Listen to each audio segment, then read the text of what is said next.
दोस्तों नमस्कार।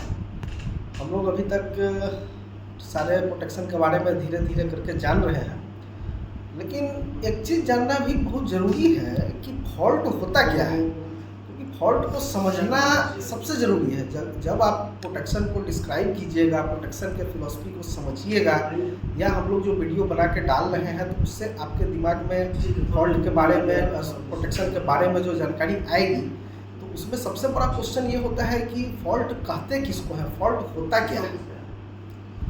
तो सबसे पहले हमको ये जानना है कि हम लोग सुनते हैं कि अच्छा लाइन में फॉल्ट आया, ट्रांसफार्मर में फॉल्ट आया, 5 किलो एम्पियर आया, 15 किलो एम्पियर का फॉल्ट आया। तो 15 किलो एम्पियर आता कहाँ से है? सिस्टम में हम लोग एक सबस्टेशन में काम कर रहे हैं, तो यहाँ पे तो कुछ ऐसा डिवाइस नहीं है कि वो करंट को अचानक से इंक्रीज कर देगा, वोल्टेज को डाउन कर देगा।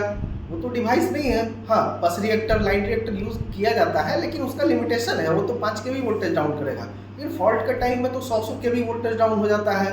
फॉल्ट के टाइम में जो नॉर्मल उस पर करंट चलते रहता है 300 एम्पियर, वो सीधे हो जाता है 13 किलो एम्पियर। तो इतना ज़्यादा ये इंक्रीज और डिक्रीज वोल्टेज और करंट का कैसे होता है, ये हमको जानना है। तो फॉल्ट जो है उसको कंट्रीब्यूट करता है जितने भी सोर्स हैं। सोर्स क्या है? जितने भी जनरेटर्स हैं। जितने जनरेटर हैं, अगर ग्रिड में कहीं पे भी फॉल्ट है तो ग्रिड से कनेक्टेड जितने भी जनरेटर हैं, सारे जनरेटर उस फॉल्ट में अपना कंट्रीब्यूशन देते हैं। तो ये तो कम से कम समझ में आ गया अभी हमको कि फॉल्ट जो है सो सिस्टम में, यानी कि जो पावर सिस्टम है, इसमें सिर्फ जनरेटर ही कंट्रीब्यूट करता है फॉल्ट में। फॉल्ट करंट वही प्रोड्यूस करता है। ठीक है, तो फॉल्ट को हम लोग दो भागों में बांटते हैं। फॉल्ट जो है, एक बैलेंस फॉल्ट होता है, एक अनबैलेंस फॉल्ट होता है।